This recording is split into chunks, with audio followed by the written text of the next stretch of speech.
आप देख रहे हैं विशाल 11। तो चलिए बढ़ते हैं आज की कहानी की ओर। आज की कहानी में आगे बढ़ने से पहले अगर आप लोगों ने अभी तक हमारे चैनल को सब्सक्राइब नहीं किया है तो जल्दी कर लें और साथ में बेल आइकन को दबाना ना भूलें ताकि हमारी वीडियो आने वाली की नोटिफिकेशन आप तक जल्द पहुंच सके। तो चलिए बढ़ते हैं आज की कहानी की ओर।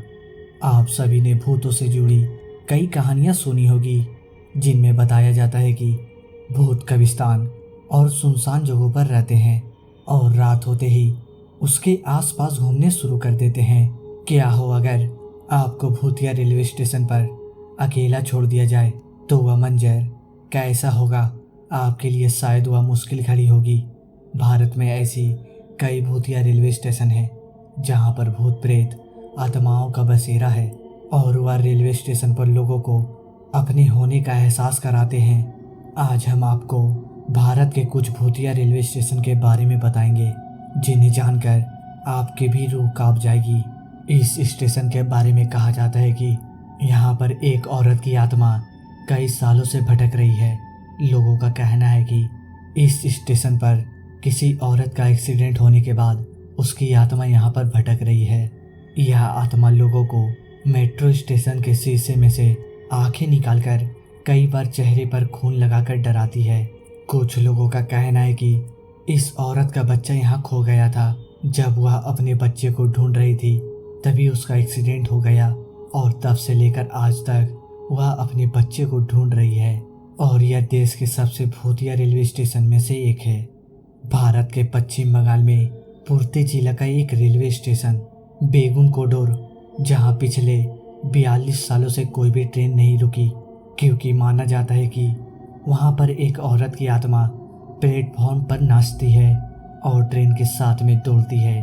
यह स्टेशन पिछले 42 सालों से बंद है क्योंकि वहाँ के लोगों का मानना है कि सन 1967 में एक रेलवे कर्मचारी की सफ़ेद साड़ी में औरत को देखने के बाद मौत हो गई थी। वहाँ के निवासियों ने भी सफ़ेद साड़ी में किसी औरत को देखा है।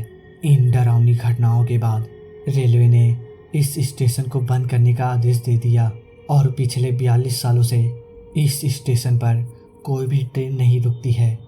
लुधियाना रेलवे स्टेशन के आरक्षण केंद्र के ऑफिस में काम करने वाले सुभाष, जो यहाँ पर नौकरी करते थे, कहते हैं कि उनको अपनी नौकरी से बहुत लगाव था। अचानक उनका देहांत हो गया और उनकी आत्मा आज भी ऑफिस में भटकती है। लोगों का कहना है कि उनकी आत्मा आसपास ही घूमती रहती है। उनको अपनी नौकरी से लगाव होने के कारण उनकी आत्मा नहीं चाहती है कि कोई भी उनकी कुर्सी पर बैठे।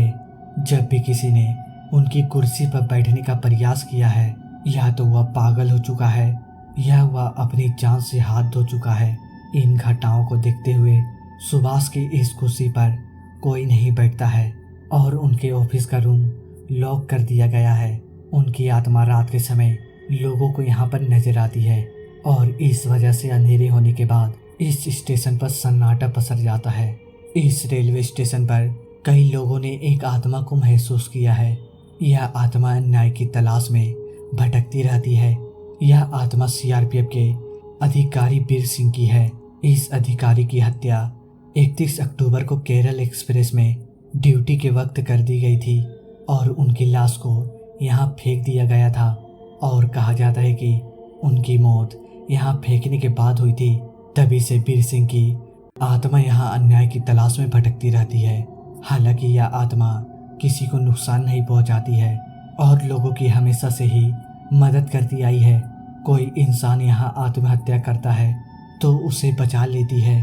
कई बार तो सीआरपीएफ के बीर सिंह की आत्मा ने ट्रेन का एक्सीडेंट होने से भी बचाया है।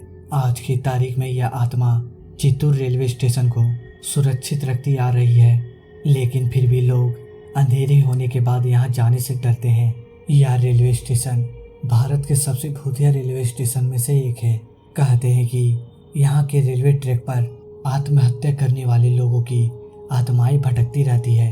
लोगों का यह भी मानना है कि आपको रात की आखिरी ट्रेन पकड़नी हो तो स्टेशन पर डरावनी डरावनी आवाज़ें सुनाई देती है और कई बार तो रात में आत्माएं भी दिख सकती है। यहाँ पर लोग रात में आने से डरते हैं। इन घटनाओं की वजह से सरकार ने अब आखिरी प्लेटफार्म पर जाना बंद करवा दिया है और यहाँ रात के समय आरपीएफ के 15 से 20 जवान तैनात रहते हैं।